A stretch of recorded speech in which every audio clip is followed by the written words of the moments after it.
عبد المنان ہے ملتان سے سوال کر رہے ہیں. یہ کہہ رہے ہیں آج کل شادی کے موقع پر بوفے سسٹم ہوتے ہیں، لوگ کھڑے ہو کر کھانا کھانے کا رواج یہاں بڑھ گیا ہے اور کافی لوگ کھڑے کھڑے کھانا کھا رہے ہوتے ہیں، تو اس حوالے سے ارشاد فرمائیں کیا کھڑے ہو کر کھانا کھانا گناہ ہے؟ سنت تو بیٹھ کر کھانا ہے، کھڑے کھڑے کھانا یہ سنت چھوٹ رہی ہے کھانے کی، تو گناہ نہیں کہیں گے اس کو. لیکن یہ کہ مہذب لوگوں کا شورفا کا یہ طریقہ نہیں ہے. شادیوں میں بھی ٹیبل کرسیاں، اب ٹیبل کرسیاں بھی ہٹ گئی ہیں، بفے سسٹم یا بفے سسٹم اب چلا ہوا ہے.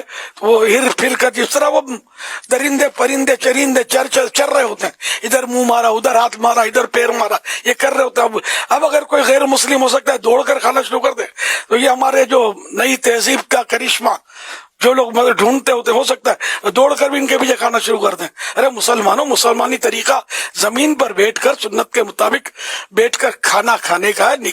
کہاں دوڑے جا رہے ہو یار، وہ دوڑے چلے جا رہے ہیں دوسروں کے پیچھے. سنت کے پیچھے ہمیں چلنا ہے، وہ فیشن کے پیچھے نہیں دوڑنا میرے بھائی. سنت جنت میں لے جائے گی، سنتوں کو مٹانے والی فیشن ہمیں جنت میں نہیں لے جائے گی.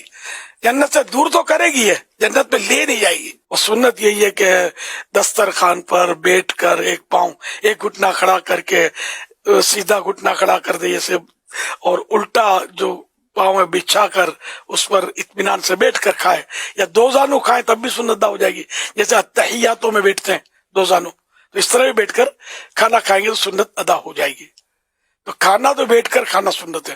اب تو ٹیبل کرسی پر ہی عام طور پہ لوگوں کے گھروں میں ٹیبل کرسی داخل ہو گئی ہے، تو یہ بھی سنت تو چھوٹ ہی رہی ہے. تو اس لیے وہ جن کو ضرورت نہیں ہے نا، وہ ڈائننگ ٹیبل نہ لگائیں بلکہ زمین پر بیٹھ کر کھائیں، سنت ادا ہوتا کہ. اور کئی سنتیں اس سے ادا ہو جائیں گی، ورنہ وہ کئی سنتیں چھوٹ جائیں گی.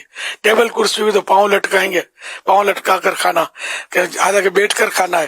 پھر یہ بیٹھنے کے مخصوص طریقہ جو میں نے عرض کیا وہ سنت بھی چھوٹے گی، ٹیبل کرسی پہ وہ سنت بھی ادا نہیں ہو سکے گی.